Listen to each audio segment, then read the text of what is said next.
Day 87, 2 Samuel 12 through 14.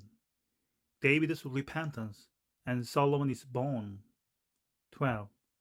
Nathan's message and David's repentance. David's son dies. Solomon is born. David captures Rabbah. 13. Amnon and Tamar. Absalom revenges. 14. Joab arranges for Absalom's return. Point ponder. The leap from a single Kavita thought, chapter 11, verse 2, to the coldly calculated murder of one of David's most loyal soldiers would probably have been unthinkable to the king. But because one little sin relentlessly dragged him into another idleness, selfishness, covetousness, adultery, treachery, murder, the net result was the same.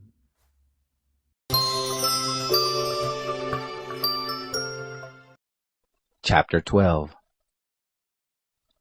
The Lord sent Nathan to David.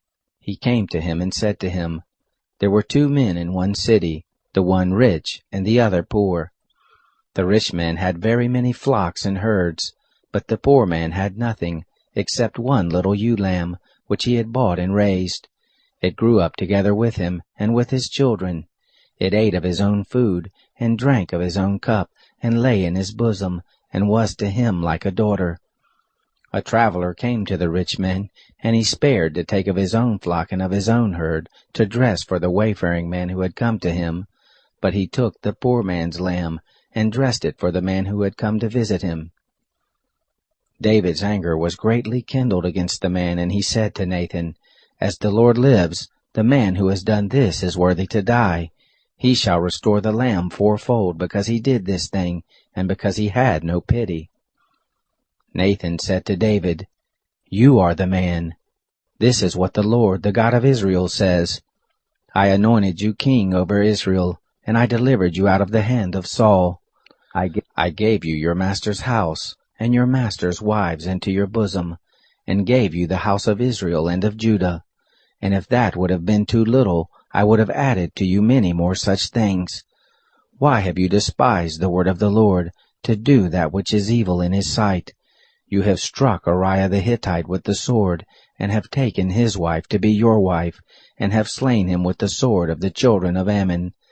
Now therefore the sword will never depart from your house, because you have despised me, and have taken the wife of Uriah the Hittite to be your wife. This is what the Lord says, Behold, I will raise up evil against you out of your own house, and I will take your wives before your eyes, and give them to your neighbor, and he will lie with your wives in the sight of this sun. For you did it secretly, but I will do this thing before all Israel and before the sun. David said to Nathan, I have sinned against the Lord. Nathan said to David, The Lord also has put away your sin. You will not die. However, because by this deed you have given great occasion to the Lord's enemies to blaspheme, the child also who is born to you shall surely die. Nathan departed to his house. The Lord struck the child that Uriah's wife bore to David, and it was very sick. David therefore begged God for the child, and David fasted, and went in, and lay all night on the earth. The elders of his house arose and stood beside him to raise him up from the earth, but he would not, neither did he eat bread with them. It happened on the 7th day that the child died. The servants of David feared to tell him that the child was dead, for they said, Behold, while the child was yet alive we spoke to him, and he didn't listen to our voice. How will he then vex himself if we tell him that the child is dead? But when David saw that his servants were whispering together, David perceived that the child was dead, and David said to his servants, Is the child dead? They said, He is dead.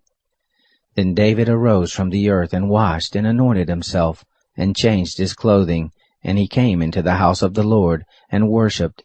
Then he came into his own house, and when he asked, they set bread before him, and he ate.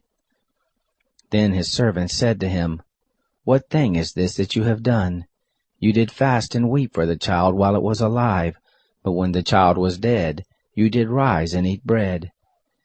He said, "While the child was yet alive, I fasted and wept, for I said, Who knows whether the Lord will not be gracious to me, that the child may live? But now he is dead, why should I fast? Can I bring him back again? I shall go to him, but he will not return to me." David comforted Bathsheba his wife, and went in to her, and lay with her, and she bore a son, and he called his name Solomon. The Lord loved him, and he sent by the hand of Nathan the prophet, and he named him Jedediah for the Lord's sake. Now Joab fought against Rabbah of the children of Ammon, and took the royal city. Joab sent messengers to David and said, "I have fought against Rabbah, yes, I have taken the city of waters. Now therefore gather the rest of the people together, and encamp against the city, and take it, lest I take the city, and it be called after my name." David gathered all the people together, and went to Rabbah, and fought against it, and took it. He took the crown of the king from off his head, and the weight of it was a talent of gold, and in it were precious stones, and it was set on David's head. He brought forth the spoil of the city in great quantity. He brought forth the people who were therein, and put them under saws, and under harrows of iron, and under axes of iron, and made them pass through the brick kiln. And thus he did to all the cities of the children of Ammon. David and all the people returned to Jerusalem.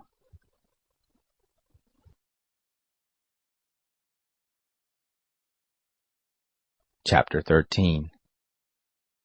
It happened after this, that Absalom the son of David had a beautiful sister, whose name was Tamar, and Ammon the son of David loved her.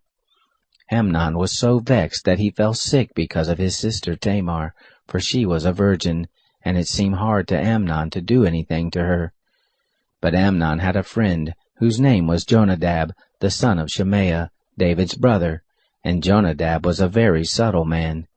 He said to him, "Why, son of the king, are you thus lean from day to day? Won't you tell me?"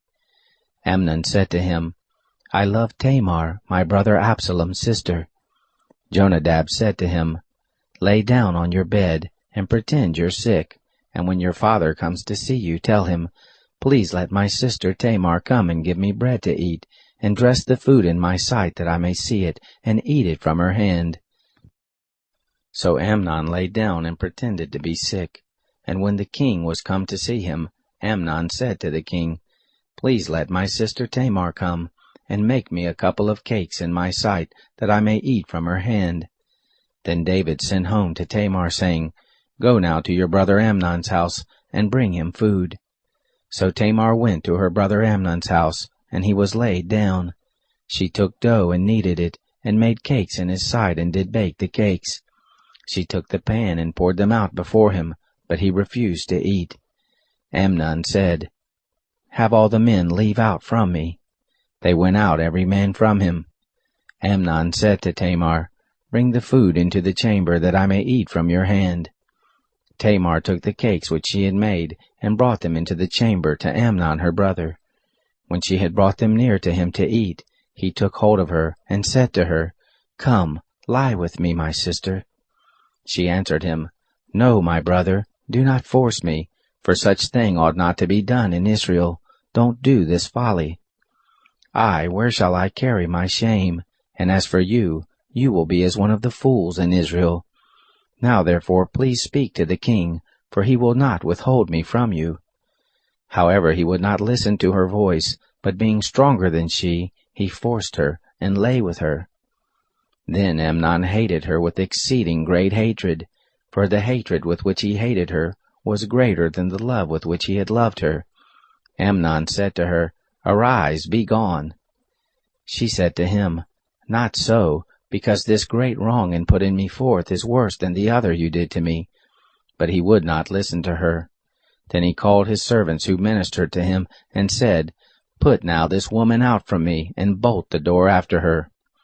She had a garment of various colors on her, for with such robes were the king's daughters who were virgins dressed.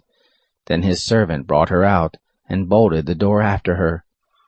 Tamar put ashes on her head, and tore her garment of various colors that was on her, and she laid her hand on her head, and went her way, crying aloud as she went. Absalom her brother said to her, "Has Amnon your brother been with you? But now hold your peace, my sister, he is your brother. Don't take this thing to heart." So Tamar remained desolate in her brother's Absalom's house. But when King David heard of all these things, he was very angry. Absalom spoke to Amnon neither good nor bad, for Absalom hated Amnon, because he had forced his sister Tamar. It happened after 2 full years that Absalom had sheep shearers in Baal Hazor, which is beside Ephraim, and Absalom invited all the king's sons. Absalom came to the king and said, "See now, your servant has sheep shearers. Let the king, I pray you, and his servants go with your servant." The king said to Absalom, "No, my son, let us not all go, lest we be burdensome to you." He pressed him. However, he would not go, but blessed him. Then said Absalom, "If not, then please let my brother Amnon go with us." The king said to him, "Why should he go with you?" But Absalom pressed him, and he let Amnon and all the king's sons go with him. Absalom commanded his servants, saying, "Mark now when Amnon's heart is merry with wine, and when I tell you, smite Amnon, then kill him. Don't be afraid. Haven't I commanded you? Be courageous and be valiant." The servants of Absalom did to Amnon as Absalom had commanded.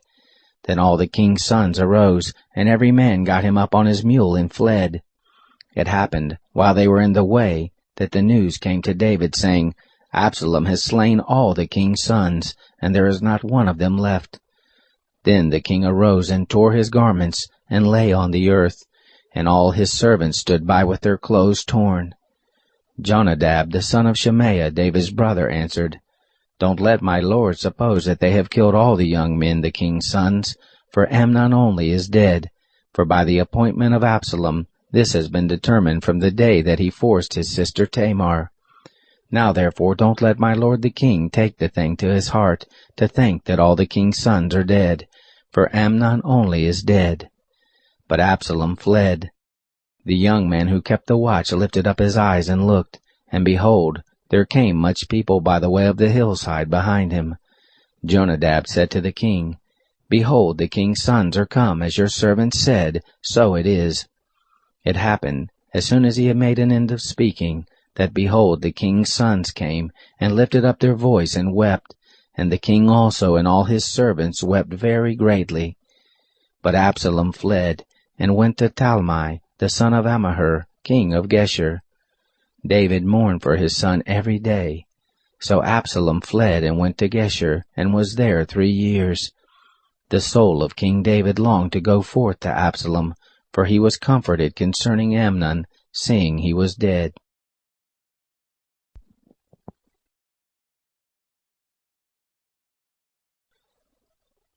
Chapter 14. Now Joab, the son of Zeruiah, perceived that the king's heart was toward Absalom.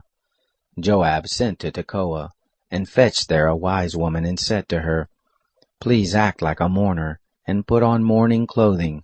Please, and don't anoint yourself with oil, but be as a woman who has a long time mourned for the dead, and go into the king, and speak to him in this manner." So Joab put the words in her mouth. When the woman of Tekoa spoke to the king, she fell on her face to the ground, and did obeisance, and said, "Help, O king." The king said to her, "What ails you?" She answered, "Of a truth I am a widow, and my husband is dead. Your handmaid had 2 sons, and they strove together in the field, and there was none to part them. But the one struck the other and killed him. Behold, the whole family is risen up against your handmaid, and they say, 'Deliver him who struck his brother, that we may kill him for the life of his brother whom he killed.' And so they destroy the heir also. Thus will they quench my coal that is left, and leave to my husband neither name nor remainder on the surface of the earth." The king said to the woman, "Go to your house, and I will give charge concerning you." The woman of Tekoa said to the king, "My lord, O king, the iniquity be on me and on my father's house, and the king and his throne be guiltless." The king said, "Whoever says anything to you, bring him to me, and he shall not touch you any more." Then she said, Please let the king remember the Lord your God, that the avenger of blood destroy not any more, lest they destroy my son. He said, As the Lord lives, there shall not one hair of your son fall to the earth. Then the woman said, Please let your handmaid speak a word to my lord the king. He said, Say on. The woman said, Why then have you devised such a thing against the people of God? For in speaking this word, the king is as one who is guilty, and that the king does not bring home again his banished one. For we must all die, and are as water spilled on the ground, which can't be gathered up again. Neither does God take away life, but devises means that he who is banished not be an outcast from him. Now therefore, seeing that I have come to speak this word to my lord the king, it is because the people have made me afraid. And your handmaid said, I will now speak to the king. It may be that the king will perform the request of his servant. For the king will hear, to deliver his servant out of the hand of the man who would destroy me and my son together out of the inheritance of God. Then your handmaid said, Please let the word of my lord the king be comfortable, for as an angel of God, so is my lord the king, to discern good and bad, and the Lord your God be with you. Then the king answered the woman, Please don't hide anything from me that I shall ask you. The woman said, Let my lord the king now speak. The king said, Is the hand of Joab with you in all this? The woman answered, As your soul lives, my lord the king, none can turn to the right hand or to the left from anything that my lord the king has spoken. For your servant Joab, he brought me, and he put all these words in the mouth of your handmaid. To change the face of the matter has your servant Joab done this thing. And my lord is wise, according to the wisdom of an angel of God, to know all things that are in the earth. The king said to Joab, Behold now, I have done this thing. Go therefore and bring the young man Absalom back. Joab fell to the ground on his face, and blessed the king. And Joab said, Today your servant knows that I have found favor in your sight, my lord, and that the king has performed the request of his servant. So Joab arose and went to Geshur, and brought Absalom to Jerusalem. The king said, Let him turn to his own house, but let him not see my face. So Absalom went to his own house, and he didn't see the king's face. Now in all Israel there was none to be so much praised as Absalom for his beauty. From the sole of his foot even to the crown of his head there was no blemish in him. When he cut the hair of his head, now it was at every year's end that he cut it, because it was heavy on him, and therefore he cut it. He weighed the hair of his head at 200 shekels, after the king's weight. To Absalom there were born 3 sons and 1 daughter, whose name was Tamar. She was a woman of a beautiful face. Absalom lived 2 full years in Jerusalem, and he didn't see the king's face. Then Absalom sent for Joab to send him to the king, but he would not come to him. And he sent again a second time, but he would not come. Therefore he said to his servants, Behold, Joab's field is near mine, and he has barley there. Go and set it on fire. Absalom's servants set the field on fire. Then Joab arose and came to Absalom to his house, and said to him, Why have your servants set my field on fire? Absalom answered Joab, Behold, I sent to you, saying, Come here, that I may send you to the king to say, Why am I come from Geshur? It is better for me to be there still. Now therefore let me see the king's face, and if there be iniquity in me, let him kill me. So Joab came to the king and told him, and when he had called for Absalom, he came to the king, and bowed himself on his face to the ground before the king, and the king kissed Absalom.